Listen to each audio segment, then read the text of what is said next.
Hey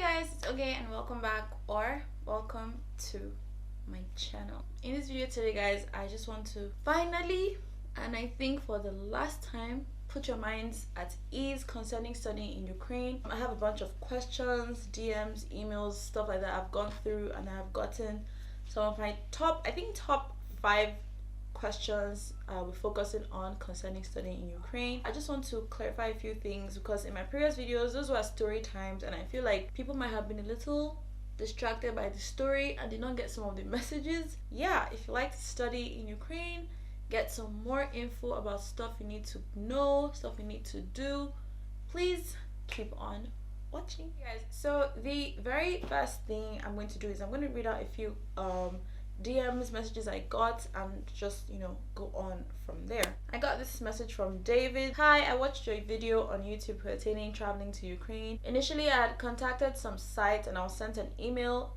To cut the story short, the invitation and courier charge was $500. I contacted them through WhatsApp and a lady spoke to me.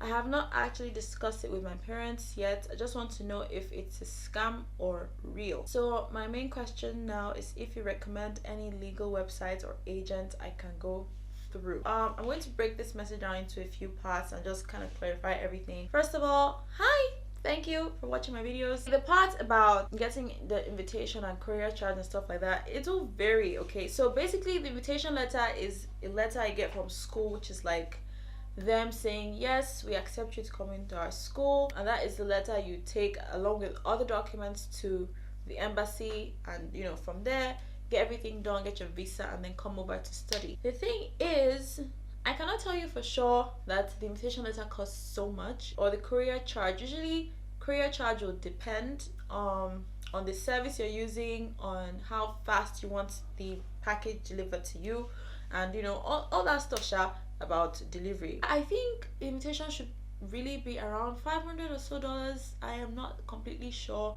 Again, it will depend on the school you are getting the invitation from, because all of them have their different prices for different things in terms of tuition, hostel fees, insurance, things like that. They all vary across different schools, so I cannot say okay, this one price is for everybody, you know what I mean. Another thing, David said, I have not actually discussed it with my parents. I just want to know if it's a scam or real. The truth about scams is like you do not know that it's a scam until you have been scammed.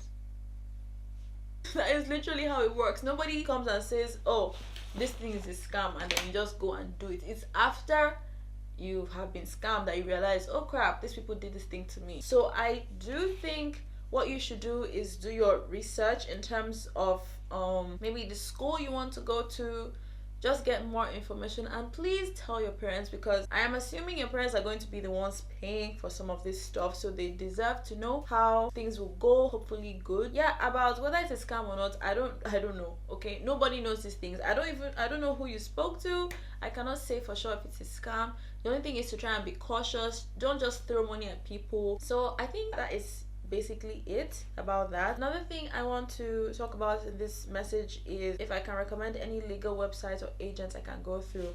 Like I said in my previous videos, I did not use an agent. I used the consulate in Lagos. So the consulate is like, let me say, a branch or an office of the embassy in another city. Basically, I went to them and told them, hey, this is what I need, blah blah blah blah blah. And mind you, I went through the consulate after I had been scammed, okay? So for you to avoid possibly getting scammed, I would suggest that you check out the Nigerian Embassy website or VFS Center website. I will get their links and put them on the screen for you to see. So yeah, I cannot tell you about so and so agent because I didn't use any. I cannot vouch for anybody, and that's the honest truth. And the thing is, with some of these agents, they might work great for 1, 2, 3 people, and there's probably going to be another bunch of people that had like a not so good experience with them, so you never can tell. But like I said, please check out the Nigerian Embassy website or check out the BFS Center. Okay, it's in Abuja. Or check out one near you, depending on where you live. I think they should have some close by. I'm going to move on to another message. Hi, I'm Eleanor. I want to study in Ukraine. Hi, Eleanor. And I have some questions to ask. First of all, if I'm studying medicine, do they teach it in English? Or do I need to learn the language? Sorry to bother you in any way. Thank you, and I love your channel. Thank you so much for your question. It is no bother at all. Studying medicine in Ukraine, I think medicine is probably the biggest reason why people come to study in Ukraine. And yes, you can absolutely study medicine in English. If you're an international student, I think they already know automatically you want to study in English. There are cases where people have to study in Ukrainian or Russian, but it varies and it's not very common. I think for the most part, it's just a matter of choice. People who choose to study in Ukrainian or Russian because it might be easier for them, and it is also a bit cheaper. Studying as an international student in English costs a bit more in general than studying in the native language here. But I mean, would you rather add some money and study in English, or pay less and have to struggle through learning the language and then studying in that language? You know, the answer to your question is yes, you can study medicine in English. You will learn the language in class, as you know, an extra lesson, stuff like that. It's like we do Yoruba or French in Nigeria, okay? Like I said in my previous video, there are cases where you have to study the language as a course of some sort, and that is usually for about a year or a few months before you start your actual course. So I do know there have been cases where people resumed their studies a bit late. Usually resumption is in September. So for people that missed that September resumption period, what would happen in many schools or most schools is that they would then be moved to this language course. So the idea is they spend a year, about a few months studying the language, and then in September you resume first year of medical school or whatever course you're doing, dentistry, pharmacy, whatever. But don't worry, you still study in English, okay? So yeah, another question I got was from Dozier. It's a good day. I saw your video on YouTube and I love it. I want to study in Ukraine as well. I have my passport and high school certificate, but I don't know who to trust to guide me through. What do you suggest, please? Again, I think this will also be under the category of checking out a Nigerian embassy website and all that stuff. Yeah, your passport and a high school certificate is the start, but that is not all the documents you need. You will need a bunch of other stuff. I'll leave a list here of the documents you will be needing. By the time you've gone through all these, right, of course you still have to go to the VFS website to verify. They will put you through, by the way, before you get to the interview part even of the whole process. Look through your documents, make sure everything is okay. And as for who will guide you through, I think this video should be enough guidance, honestly, but don't worry, it's pretty straightforward. It's just for you to get all your documents together, like I said, so that it's smooth sailing. It gets very frustrating when you have one document left out or two documents left out and you're all over the place. Something else I should add is about other courses apart from nursing, medicine, pharmacy, dentistry, all of that stuff. There are other courses that are offered here. Just think of anything you can study in university, they have it here, okay?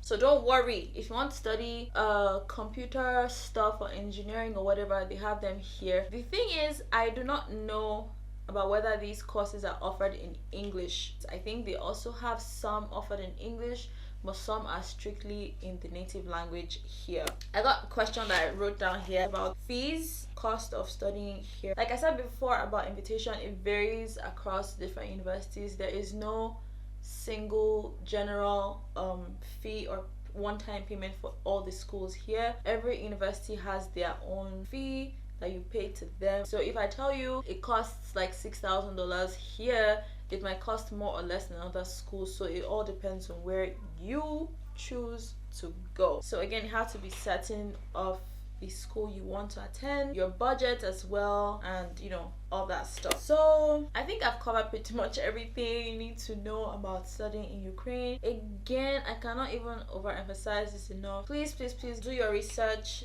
get info from places like Nigerian Embassy, VFS sites, because there are random websites out there that can scam you and they look real.